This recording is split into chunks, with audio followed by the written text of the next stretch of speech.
Se encuentran por primera vez dos grandes divulgadores de la geopolítica, Diego Rusarín y Santiago Cunio. Escuchen. Aunque ya habíamos conversado por mensajes, al gran honorable Santiago Cuneo. ¿Cómo estás, Santiago? Buenas tardes. Bien, Diego, un placer enorme. Gracias por la oportunidad de charlar. No, igual, encantado. Digo, para la gente que no sabe, yo, Santiago, ya habíamos estado conversando por ahí por DMs, tratando de cuadrar una entrevista, que digo, yo creo que invariablemente lo que pase hoy, tenemos pendiente una entrevista en persona, con calma, con un mate. Idealmente sería una gran conversación. Santiago, yo te lo digo de primera mano, soy muy fan de tu trabajo, de tu manera de expresarte, de tu crítica, de tu labor política, de tu trabajo de praxis, ¿no? Y sinceramente, pues digo, yo he usado muchos de tus videos, inclusive en mis reviews de noticias. Muy fan de tu contenido, muy fan de tu trabajo. Un placer tenerte por acá. Santiago, para la gente es que mutuo, no conoce, es mutuo porque también te sigo. ¿Cómo? Es mutuo porque también te sigo, así que un placer. Nah, hermano, no me digas eso, que ya me pongo desprotegido. Con los insultos me defiendo muy bien, con los halagos soy muy malo, muy malo. Sí. Vamos a hacer esgrima. Claro. Oye, Santiago, te iba a comentar, digo, para la gente que no conozca a Santiago, Santiago radica en Argentina, en Buenos Aires, si no me equivoco. Si puedes hablar un poco de tu antecedente personal y político, porque digo, la verdad es que este canal está lleno de hispanohablantes de todos lados del mundo. Entonces, un poquito de contexto de quién es Santiago Cuneo. Bueno, a ver, nacido en el barrio de La Boca, de la provincia de Buenos Aires, porque lo que la gente conoce como la capital nos fue robada allá después de la batalla de Caseros, que marcó el final de nuestro querido restaurador Juan Manuel de Rosas, y la llegada del liberalismo más salvaje a la Argentina, con toda su influencia masónica británica, que implantó la República en la Constitución de 1853, y a partir de ahí se definen dos Argentinas, la que nunca terminó de ser y la que tristemente es, que hoy se plasma en toda su brutalidad pornográfica, y es que estamos invadidos por una administración británica disfrazada de democracia republicana en la Argentina. Así que soy nacionalista y peronista. Muy bien, nacionalista y peronista. Te soy sincero, no he tenido oportunidad de leer demasiado los textos de Perón, aunque estoy ligeramente familiarizado. Tenemos un amigo en común, Nahuel Michalski, un filósofo argentino al cual quiero mucho, respeto mucho. Siempre que conversamos, yo le doy mi postura. Yo me considero, o sea, soy materialista dialéctico por formación, pero yo me considero desarrollista y soberanista. Y sé que son dos atributos que comparten mucho del pensamiento de Perón. Y la verdad es que cada vez que platico con Nahuel sobre mi manera, o sea, mi interpretación del marxismo, que digo que está mucho más cercano a lo que está haciendo China hoy en día, pues nos damos cuenta que hay mucho en común con lo que pregaba Perón o con las intenciones de Perón. Dicho esto, Santiago, digo, a final de cuentas, yo creo que el contexto mucha gente lo conoce. Yo he tenido el disgusto de tener que reportar sobre la catástrofe argentina constantemente los últimos meses. Entonces, más allá de esto, me gustaría que tú nos dieras primero que nada un panorama general de cómo está la realidad en Argentina. Digo, entendiendo también que la gente está sumergida en propaganda, que muchas veces lo que reciben es información confusa y además bastante información falsa. La cantidad de bots que tiene el equipo de Javier Milei es una atrocidad, además pagada por el dinero público del pueblo argentino. Entonces, danos tú un panorama de una persona que vive allá, que está inmiscuida con la realidad del pueblo argentino. ¿Cómo están las cosas en Argentina en este momento? Bueno, para comenzar te definiría con que has cometido un gran acierto, porque el peronismo, con su constitución del 49 secuestrada, es ni más ni menos que la economía híbrida china de hoy. O sea que China está ejecutando el plan peronista inconcluso de 1949. Así que tenemos envidia de lo que pudieron hacer y nosotros todavía no completamos. La realidad es que la Argentina hoy está parada en el peor de los mundos porque geopolíticamente, como decía el teniente general Juan Domingo Perón, la única política importante es la política internacional. La Argentina está del lado incorrecto de la vida.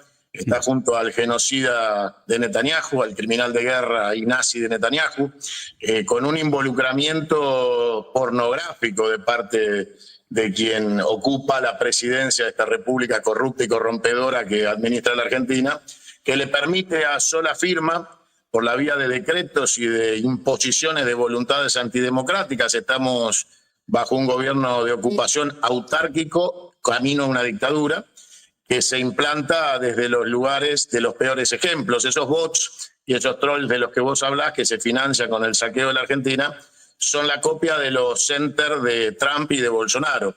Exacto. Con lo cual Argentina es el componente del tridente de las 3 experiencias fascistas de América, desde Alaska hasta la Antártida, que han dado resultado. Gracias a Dios resisten México y Brasil, como ejemplo, y otros países de Latinoamérica que no han completado el ciclo perverso como la Argentina, pero la Argentina sí se ha sumado a la trilogía del mal y somos un ejemplo que obviamente va a terminar como terminó Bolsonaro, que terminará 40 años preso por intento de golpe de Estado. Trump no le queda mucho para el impeachment y la salida más violenta de los Estados Unidos. Yo creo que va a tener suerte si sale caminando, porque su vida hoy corre mucho peligro en función de los intereses macabros que está representando. Y obviamente la situación de la Argentina encolumnada en el eje del mal, con una política norte-sur de un occidente capitalista anglófilo, es un lugar muy poco feliz. Y lo estamos padeciendo internamente porque para poder cernir a la Argentina a esa... Sin duda. Marquemos un poco el presente histórico, Santiago, de cómo llegamos aquí, ¿no? Porque me parece que al principio hiciste como un leve antecedente de las 2 repúblicas, la que nunca fue y la que tenemos hoy, que nos llevó a este gobierno de ocupación. Pero me gustaría que nos dieras en tus palabras, o sea, ¿cuáles son las condiciones anteriores a este gobierno de la Libertad Avanza de Javier Milei que propician el voto a Javier Milei, ¿no? Porque yo siempre digo, la gente lo votó 3 veces, que me parece un escándalo, porque información sobre él había. Digo, tal vez la gente no tomaba en serio la información que estaba disponible de lo problemático que era él como figura, y aún así lo votaron 3 veces, ¿no? Patrocinado por fondos extranjeros, por Atlas Foundation, por Liberty Foundation, por los hermanos Koch en Estados Unidos. O sea, él representa, como tú dices, un gobierno de ocupación. Pero ¿cuáles son aquellos indicadores históricos de la Argentina antes de la llegada de Javier Milei que propician su ascenso, ¿no? Porque digo, en el caso de Brasil, yo siendo brasileño lo entiendo muy bien. Me gustaría entender un poco más el caso de Argentina. ¿Qué pasa antes de la llegada de Javier Milei? ¿Cómo no? Bueno, el antecedente histórico que yo te marco es la bisagra que termina finalmente con la llegada de este esquizofrénico psiquiátrico al poder en la Argentina. Allá en la batalla de Caseros se definen las 2 Argentinas. La Argentina primogenia, la Argentina del ADN, la Argentina nació confederada, no republicana. Yo soy confederado, no soy republicano. No quiero una república, no quiero una Argentina como Estado-nación republicano, quiero una Argentina claramente confederada, porque nacimos confederados, éramos una unión de provincias, estados independientes que se habían unido para consagrar la nación argentina. Y fueron los momentos de éxito de nuestra patria. Cuando las invasiones inglesas intentan perforar la navegación de nuestros ríos para comerciar libremente nuestras mercaderías y saquearnos, nosotros vencemos después de la batalla de Obligado con la conducción de Juan Manuel de Rosas. Ahí se ponen como objetivo los británicos ya en la segunda derrota, cuando viene la flota anglo-francesa y es derrotada, y no solo derrotada, sino obligada a rendir honores a la bandera confederal de la Argentina con 21 salvas de cañonazo de los cañones de Trafalgar de su flota, y irse humillado de vuelta a Francia e Inglaterra, se decide definitivamente ir por Rosas. Y esa caída de Rosas implica primero la traición de un gobernador federal que es Urquiza, que contrata a mercenarios portugueses de la corona portuguesa para venir a pelear contra Juan Manuel de Rosas, trayendo tropas extranjeras. Esa derrota divide la Argentina y de ahí para acá el bien y el mal luchan en la Argentina. Entonces, la derivación de aquello fue una constitución liberal, copia de la de los Estados Unidos, mal hecha, perversa, mitrista, alberdiana, que fija las condiciones de una sociedad de élite que viene a decirle al resto de los argentinos que tienen que ser pobres y esclavos y entender que los señores feudales de la Argentina tenían derecho al fraude electoral, tenían derecho a la riqueza y a someterlos a la indignidad de trabajar por el jornal cuando el patrón de la estancia decidiera que ese día podían trabajar y comer. Cuando empiezan las primeras expresiones, que son la Unión Cívica Radical, allá por 1890, en el Jardín Florida, cuando se produce la Revolución del Parque, y es el primer intento de liberación del sometimiento a la generación del 80, y se inicia con aquella revolución en serio, con los boinas blancas sublevados con el colegio militar, frente a lo que era ese modelo anglófilo y saqueador, se empieza a construir un modelo popular, y ese modelo popular empieza a cobrar fuerza, y cobra tanta fuerza que finalmente Hipólito Yrigoyen, termina siendo presidente en 1916 por el voto universal, con padrón militar. Y se empieza a producir una revolución con Irigoyen cuando Irigoyen crea yacimientos carboníferos fiscales con Mosconi y empieza a desarrollar la Argentina, la petroquímica, el trabajo, los primeros derechos de los trabajadores.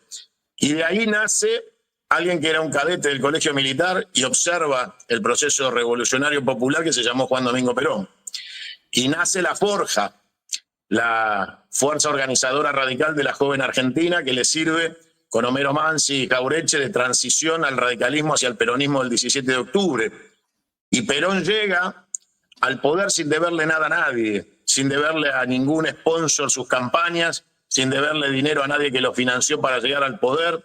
Simplemente lo fue a buscar el pueblo cruzando el riachuelo y exigiendo la vuelta de Perón, que estaba detenido Martín García. Junto a él venía alguien que tampoco le debía nada a nadie, que se llamaba Evita Perón. Y dos personas que no le debían nada a nadie hicieron la revolución popular en la Argentina. Nació el peronismo, nació la industrialización, nació la prospectiva, el desarrollo estratégico, que venían de la revolución del 43 con el GO. Ahí nace el Perón que va a ser presidente. Y claro, eso desata las fuerzas del odio, porque Perón interrumpe la colonización de la Argentina, que había sido instaurada nuevamente con un golpe de Estado el 6 de septiembre de 1930, derrocando a Hipólito Yrigoyen. Esa Argentina lucha permanentemente entre el proyecto anglófilo y saqueador y el proyecto nacionalista y patriota. Entonces, la Argentina duerme con el enemigo. Durante algunos años construimos la Argentina de nuestros sueños e inmediatamente vuelven ellos a destruirlo. Durante el siglo XX fuimos destruidos a través del mecanismo de los golpes de Estado, la interrupción de la democracia una y otra vez. Entonces, vos ponés hoy la vara y la traes a hoy, al día de hoy, exactamente a hoy, y la Corte Suprema que manda presa a Cristina es la heredera de todas las Cortes Supremas de Justicia argentinas que legitimaron los golpes de Estado y dictaron la norma de representación republicana de los dictadores como presidente de la República. O sea, en la Argentina, todos los presidentes de las dictaduras fueron reconocidos por la Corte Suprema de Justicia como presidentes de la República. Eso quiere decir que si mi hijo de 4 años, mi hija de 4 años me pregunta, papá, ¿cómo se puede ser presidente en la Argentina? Mirá, hija, según la Corte Suprema de la Nación, por los votos o por las botas, porque han reconocido a cualquiera que se sienta en la casa de gobierno, venga de las urnas o de los tanques. Qué loco. Con lo cual, esto muestra que hay un sistema de statu quo y que la República es una asociación ilícita donde el Poder Judicial, que es la última instancia del orden constitucional argentino vigente, hace que los sectores populares nunca puedan completar su revolución. Porque cuando vos avanzás sobre la revolución, te detienen, te quitan tus bienes, te quitan la libertad, te atemorizan, te persiguen con la Constitución. Porque la Constitución es funcional a ese orden represivo. Sí, sí, sí. Entonces, fíjate qué paradoja. Si tuviéramos el 100% de las dos cámaras de representantes de la Argentina, la Cámara de Diputados y la Cámara de Senadores, la ley saliera por unanimidad absoluta, la Corte Suprema se guarda el derecho de admitir o no la aplicación de la ley porque analiza su constitucionalidad. O sea, no alcanza la voluntad popular unánime de ambas cámaras para que sea ley. Todavía falta que la Corte lo autorice. Si a esto le agregás que no tenés unanimidad, pero tenés mayorías parlamentarias en ambas cámaras, y sacás una ley por mayoría, como salió la ley de medios hace muchos años atrás. Sí. El presidente en la Argentina es un presidente monárquico, tiene derecho a veto de las leyes e indulto presidencial. Entonces, el poder popular del Congreso saca una ley, pero el presidente te la veta. Para hacer caer el veto, tenés que insistir en la ley, pero tenés que tener mayorías especiales. Entonces, si el presidente tiene una minoría parlamentaria que no te permite acceder a la mayoría especial, queda fijo el decreto por el cual el veto se sostiene y la ley cae. Entonces, en la Argentina, el poder popular del voto es el único que no tiene poder, porque el Congreso trabaja para sacar leyes que te puede prohibir una minoría parlamentaria con veto presidencial o te la puede impedir aplicar la Corte Suprema de la Nación. Entonces, en este esquema estamos atrapados los argentinos y de acá no podemos salir sin una revolución, porque la Argentina no puede salir de la trampa constitucional en la cual el pueblo no tiene poder para modificar el statu quo. Si no vamos hacia una reforma de la Constitución y no planteamos la situación en términos de una asamblea constituyente para que a partir de ese momento los poderes del Estado cesen en el ejercicio de sus poderes, porque el poder radica en la asamblea constituyente, no podemos salir de esta trampa. Acá, como dijo alguna vez el general Perón, no hay que cambiar de collar, hay que dejar de ser perro. Y llegamos a Milei porque después de varios gobiernos, incluidos los de Cristina, nadie ha querido hacer la revolución. Todos se han conformado con ser reformistas republicanos. Entonces, los gobiernos iban al Congreso a negociar el nombramiento de los jueces.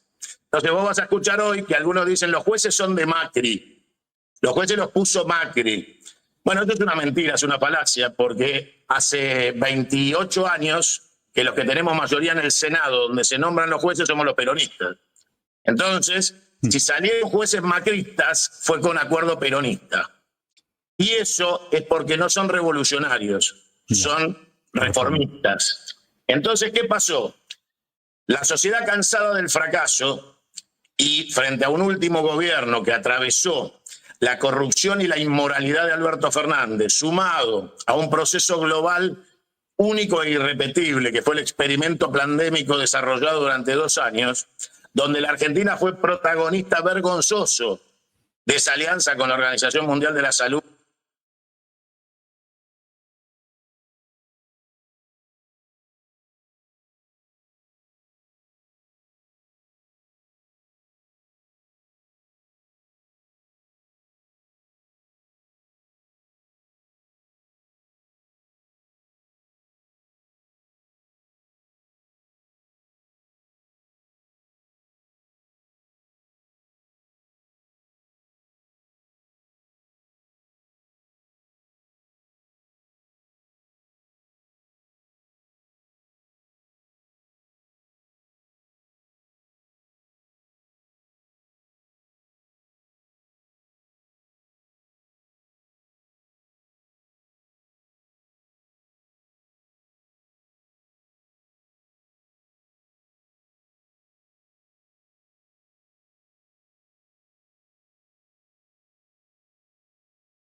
El mecanismo de encierro a una sociedad, la sociedad salió de ese encierro llena de resentimiento, llena de incertidumbre, cansada y agotada del fracaso, y decidió romper el esquema de statu quo político en la Argentina. Los vivos, porque hay que reconocerle que de boludo no tienen nada, se percataron de que la clase política, y digo clase con desprecio, había llegado a su fin. Y propusieron un outsider delirante, psiquiátrico, esquizofrénico, fácil de manipular, para poder hacerse del poder en la Argentina y poder llevar a la Argentina definitivamente a su balcanización y desaparición como integridad territorial, política, filosófica, ética, religiosa, económica y financiera. Y en eso están.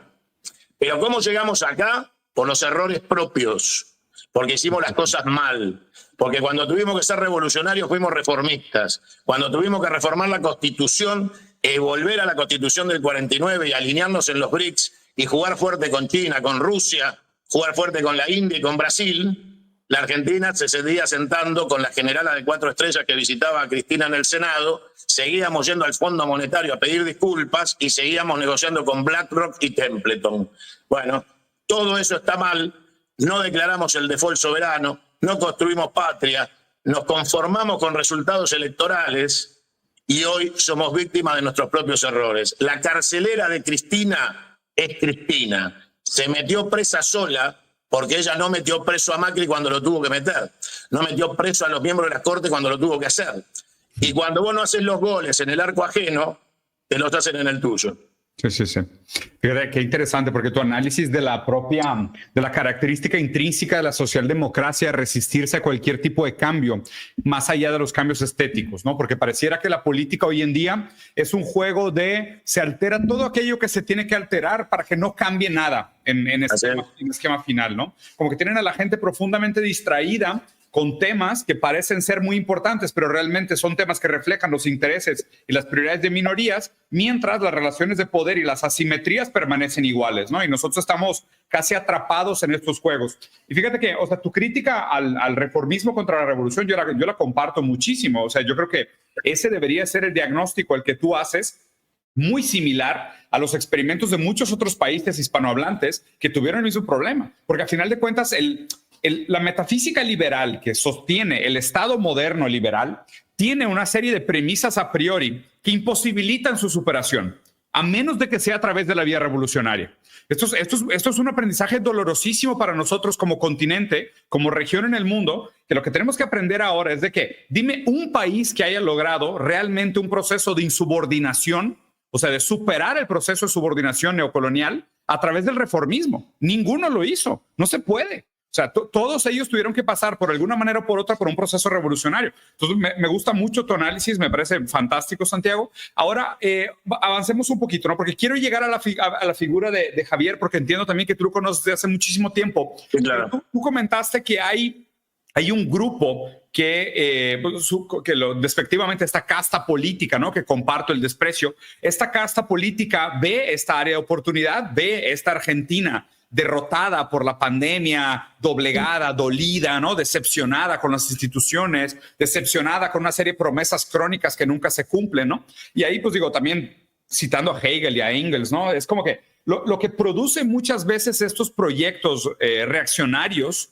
son proyectos populistas que entregan de más y prometen de más y entregan de menos, ¿no? Entonces siempre viene así un populista de izquierda, dicho de manera general, ¿no? A prometer de más y planes sociales y discursos de postureo moral y lo que tú quieras, entrega en menos, obviamente, porque el reformismo no logra transformar la realidad material de los trabajadores y pues eso se aprovecha, se capitaliza y normalmente viene después pues, un proyecto reaccionario como es el caso de ustedes, como fue el caso de Brasil y demás. Háblame un poco de esa casta política. O sea, ellos a final de cuentas, o sea, ¿tú crees que escapan a la lógica del análisis? O sea, ellos no tienen intereses de clase como clase capitalista, o sea, no son los dueños de los medios de producción, o más bien, ¿qué característica en común tienen ellos, nosotros, para poder hacer un análisis crítico de la realidad material de Argentina? Mira, Argentina tiene un sector dominante de economía concentrada que no produce absolutamente nada. O sea, no, en la Argentina nadie es dueño de los medios de producción porque la Argentina ha dejado de producir. No produce. Con lo cual, la Argentina ha transferido a Brasil el 80% de su capacidad productiva y los medios de producción están hoy en San Paulo. Hemos sido donantes voluntarios de productividad hacia Brasil. La Argentina entró en el ciclo perverso anglosajón de la convicción norteamericana de que el mejor capitalismo es aquel en donde obviamente se gana dinero sin trabajar y el trabajo y la producción es para los esclavos que se van a quedar con la contaminación. Entonces, así como Estados Unidos le cedió a China la capacidad de quedarse con las fuentes de producción, nosotros se lo cedimos a Brasil. Por eso Argentina está desapareciendo del sistema productivo y tiene una negativa influencia desde el punto de vista real y material de la producción, y Brasil hoy es la sexta potencia del mundo.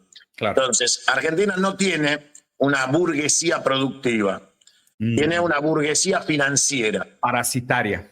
Exactamente. Entonces, los liberales te dicen que los que reciben planes sociales son vagos y no les gusta trabajar. Y la realidad es que los peronistas cometimos el gran error de permitirle a los proyectos populistas reemplazar el trabajo que daban Evita y Perón por planes sociales que nos llevaron a la catástrofe.